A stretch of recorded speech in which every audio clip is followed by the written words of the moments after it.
What's going on, everybody? Welcome back to the channel. In this video, we're looking at the NBA Finals Game 2 Showdown picks for Draftkings and Fanduel. If you play Prize Picks, you can check out the Prize Picks video I posted yesterday. Went 4-1 in Game 1. I have 5 more props for you guys to pick from for NBA, and been doing very well in the Prize Picks. I've been following the baseball ones. Have swept 3 for 3 the last 2 days, so let's go ahead and hopefully our luck can continue on this Showdown slate today. We'll go look at a couple of mock builds, so let's go ahead and get started. As always, you can hit the like button if you enjoyed the video. Subscribe if you haven't already. Looking back at Game 1, Tatum had a very poor shooting performance. And like I said in a previous video, anytime Tatum has a poor shooting performance like that, he typically bounces back. We saw the same thing happen in Miami, where he only shot 3 of 14. The next game, the Celtics blew him out, and he put up 31 points in only 34 minutes. He also had a poor shooting game in Milwaukee, where he shot 4 of 19, and he followed that one up with a 30-point, 13-rebound effort. So expecting Tatum to come out firing and come out playing a lot better with his shot and looking for a shot early and building off of that if it is falling early. So I really like Tatum today. I think a lot of people will probably go to Steph Curry at their captain spot just based on last performance. But 7 threes, the Celtics might change things up defensively on Curry a little bit here in Game 2. I don't know if we'll get as many looks. We know he can still hit tough shots and still make a lot of threes even during contention, even when the shot is contested, I meant. But I think that Curry is probably going to be way too popular, so at captain at least, I think I might go to Tatum instead in these types of showdowns. Other picks would be definitely like Al Horford, as playing with a lot of aggressiveness recently, and he really wants this. This is his first finals appearance in his long NBA career. I mean, he's probably in his mid-30s at this point. I think it's 13 or 14 years that he's been in the NBA, or probably in his low 30s.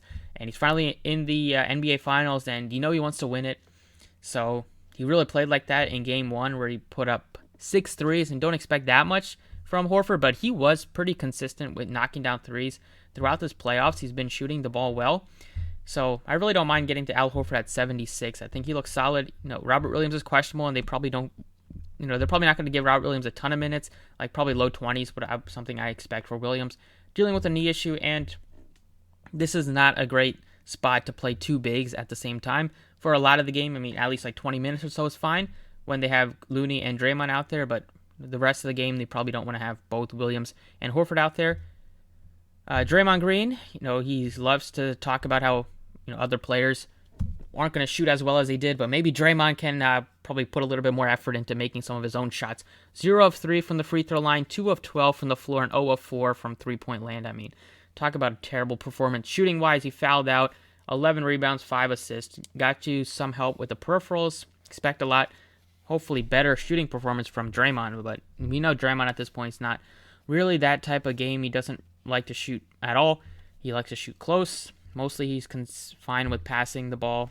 So, and I don't mind Draymond at this price tag, though, because he can still fill up the stat sheet, get you some defensive stats. He's only 200 more than Looney, so Looney's probably going to come in with a lot less ownership. But if Looney starts again, then I feel fine playing him. He gives you block upside. He also only went 1 of 4, and a lot of his shots are right at the rim, so he's probably going to do a little bit better than that. But I'd rather get to Wiggins at 72 for sure at this price tag. Wiggins has been in the mid-30s for a lot of the playoffs. He gives you also defensive upside, just like Draymond does with blocks and steals. He had 4 stocks in the most recent game, and he's been hitting his threes. He gets to the free throw line a couple times, and you can knock those down as well.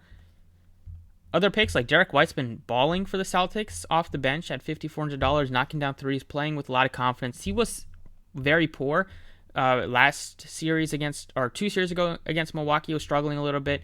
And then it carried over into the start of the Miami series. But since the end of the Miami series, he's playing really well since the midway point of that.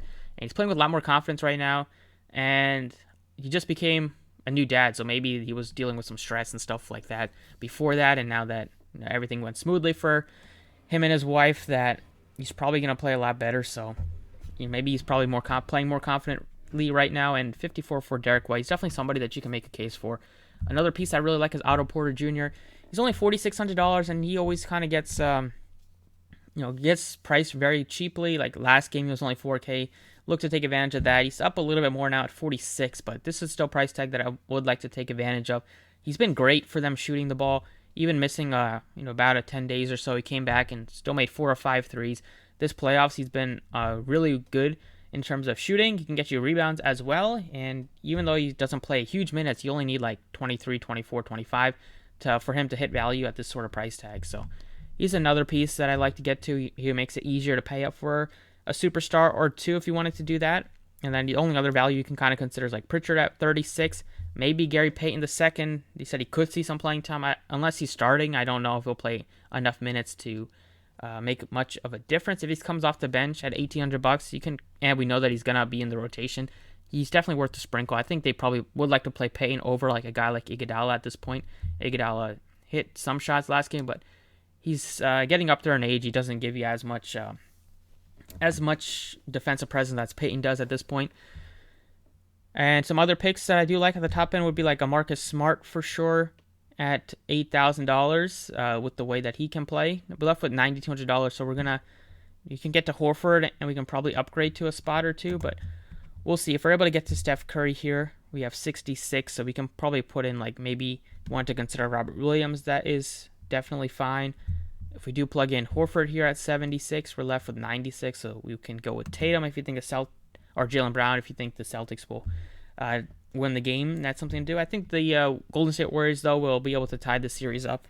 So other picks, I do like Derek White. He's 54. If you wanted to go and set up to like a guy like Al Horford, put in like a Marcus Smart, and then we have $7K left to plug in like Draymond Green.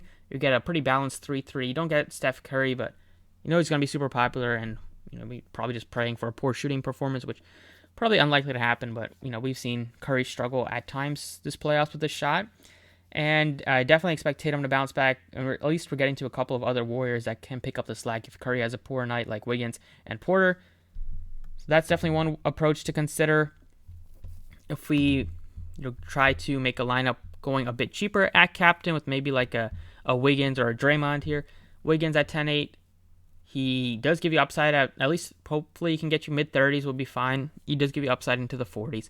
This one we can try to get to both superstars, Tatum and Steph Curry. I think Brown's at kind of a weird price tag at 96. It's tough to get to him because sometimes he can get you like 30 fantasy points or so, and if he does, put you there with like 36, 38. I'm pretty sure a lot of these guys below him will be able to match that or maybe even outscore that. So his price tag is a little bit prohibitive for me to feel really good about that. But I'm definitely looking to get into like Otto Porter at his price tag. If we plug in Derek White, we had left with 82. So this is a perfect spot to put in like a Marcus Smart. So if you wanted to build a bit, go with a cheaper captain like Wiggins and get to Steph Curry, this would probably be my favorite build. You get to both superstars, and you get to some good value that can hit some threes like Porter, Derek White. Smart gives you all-around production. Wiggins can fill up the stat sheet, hopefully get some defensive stats. So this is definitely another build to consider.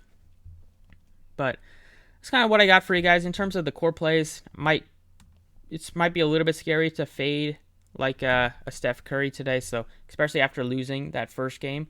So I'd probably stick with a bit cheaper captain so I can get to both Tatum and Curry. These would probably be the 4 picks that I start with. But if you make multiple lineups, I definitely like the first one there, and you can definitely shake it up a little bit. But I do like Porter a lot just based on the value, and that hopefully you'll probably see some more minutes. Tatum, and I do expect the Warriors to win this game, so I'm at least looking at like a 3-3 or maybe a 4-2 favoring Golden State.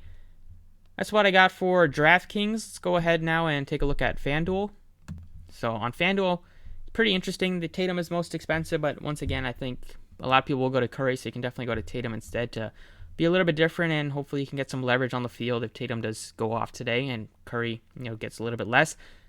And then we got some nice price tags in the mid-range here with like Marcus Smart only $12K. Andrew Wiggins is only $11K. He's cheaper than Klay Thompson. He's cheaper than Draymond, even though he's been more consistent than those guys this playoff. So we plug in like a Wiggins here in the pro position. We're left with $87.50, and we got Derek White here at $85, and he got Otto Porter at $75. So really like Otto Porter. If you plug him in, we have $10K left. So you can consider like a Looney here or Jordan Poole. This is a pretty heavy on the Golden State side, but pretty fine, I would say.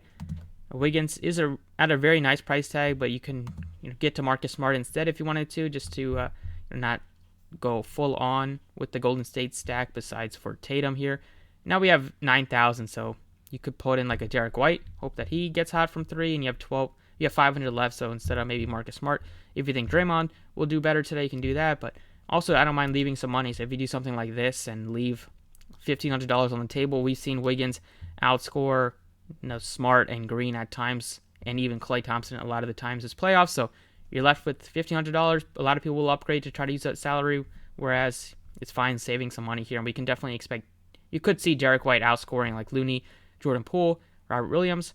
So that's something I'm fine with. And I'm not looking to get to 7K Gary Payton when I can get to 75 Otto Porter.